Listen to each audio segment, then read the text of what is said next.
Happy Sabbath. I want to ask you a question. Do you believe that humility is a virtue? The Bible's pretty clear about it being virtuous. If it's a virtue, it's a good thing to be a humble person. Then why is it that so many powerful people, even a lot of our very wealthy people, are so prideful? Why is it that some of our politicians and wealthy people have such a hard time saying, you know what, I screwed up. I'm sorry. How is there strength in that? Why don't politicians, when they screw up, simply get in front of the camera and say, I messed up? Why don't rich people, when they mess up, say, I messed up? Where is the humility?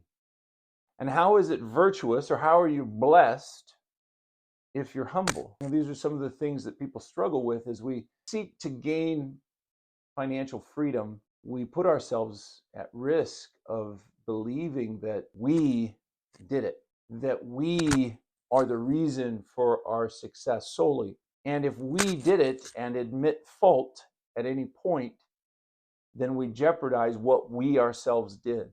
So I submit to you that the beauty of humility is in the recognition that any good that I have, any good that I've done, came in full assistance from my Lord and Savior Jesus Christ, from the God who created me.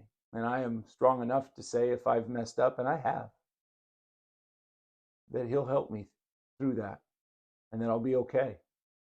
And that if I've wronged any of you, I want to make it right. I'm more impressed by quiet humility, by loving service, by a life of honor, a life of dignity, a life, yes, that takes care of itself because we need to do that, but a life that takes care of others and who is readily able to recognize their own fault. That is the kind of person that I want to be. It's the kind of person I want to hang around.